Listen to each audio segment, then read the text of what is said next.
Welcome to a journey through the eerie corridors of history as we delve into two true horror stories in the royal family house, UK. Behind the grandeur and elegance of royal life lie chilling tales that have haunted this iconic residence for centuries. From ghostly apparitions to unsettling encounters, these stories reveal the darker side of the monarchy. Are you ready to uncover the spine-tingling secrets that linger within these historic walls? Story 1. The Whispering Portraits of Windsor Castle. Windsor Castle, one of the most famous royal residences in the United Kingdom, has stood for centuries, witnessing history, tragedy, and countless eerie tales. I had the privilege, or perhaps the misfortune, of visiting the castle for a private late-night tour. The grandeur was undeniable, but as the night went on, something felt wrong. As we passed through the grand halls, my eyes were drawn to the many portraits lining the walls: kings, queens, noblemen, and forgotten figures of the past. Their painted eyes seemed to follow me, an unsettling illusion I tried to brush off. But then, as I walked past a particular painting, one of a woman in black mourning attire, I swear I heard a whisper. At first I thought it was one of the tour guides, but when I turned, no one was behind me. The voice had been soft, almost pleading. My skin prickled as I took another step forward. "Help me," the whisper came again, this time closer, right by my ear. I turned sharply, heart pounding, but the corridor was empty. The tour guide was far ahead, and the rest of the group had moved on. I stared at the portrait again, my breath hitching as I noticed something chilling. The woman's eyes were now slightly different, wider, watching me. Refusing to let fear consume me, I hurried after the group, but the whispers didn't stop. Every time I passed another painting, faint murmurs surrounded me, some in languages I couldn't understand, others sounding like desperate prayers or warnings.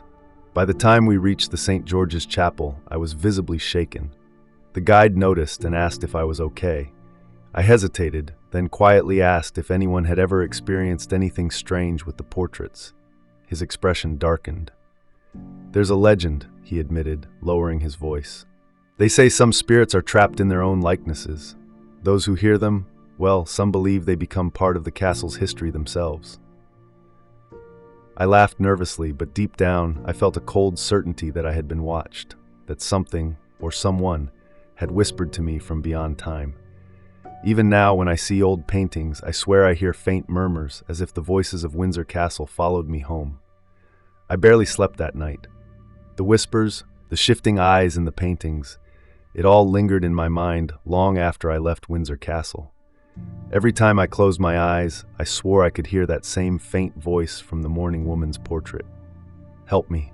The next day, I couldn't shake my curiosity. I started researching the portrait, looking through historical records and old photographs of Windsor's artwork. After hours of searching, I finally found her. Lady Eleanor Hawthorne, a forgotten figure of the 18th century court.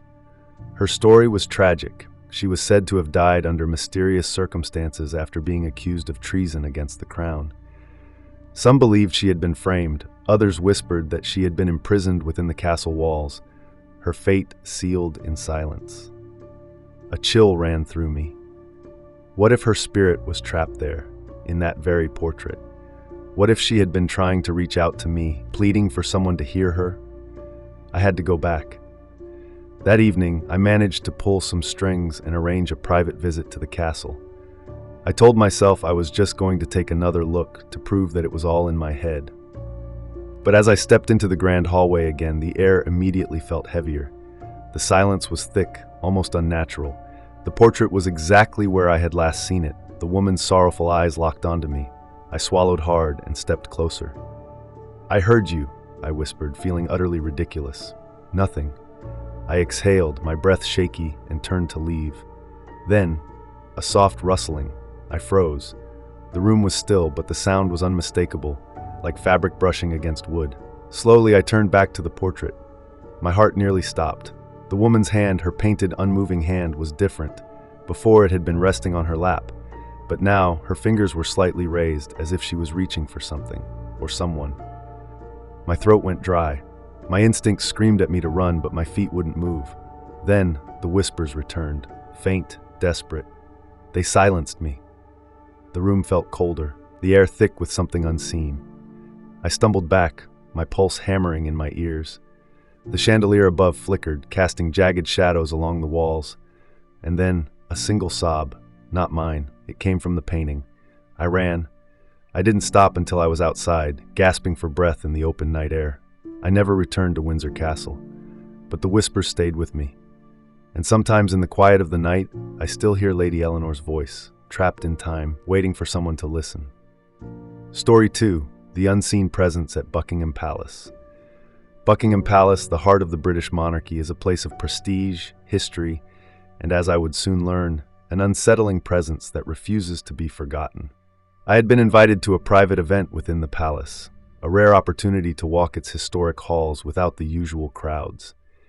The evening was elegant, filled with laughter, music, and the soft clinking of champagne glasses. But as the night went on, I couldn't shake a strange feeling, like someone was standing just behind me, watching. At one point, I excused myself to explore one of the quieter corridors away from the main event. The grandeur was breathtaking, golden chandeliers, polished floors, centuries-old furniture. Yet the silence was oppressive, as if the walls themselves held secrets they dared not reveal. Then I heard it, a soft shuffling sound, like footsteps on the carpet. I turned quickly, expecting to see a guard or a staff member, but there was no one there. The air had changed, heavier now, colder. I continued walking, my pulse quickening. As I passed a large mirror, I caught a glimpse of movement in the reflection, just a shadow slipping out of sight. My stomach clenched. "Hello?" I called out, feeling ridiculous. No response. I took another step forward, but then, whispering, faint but distinct.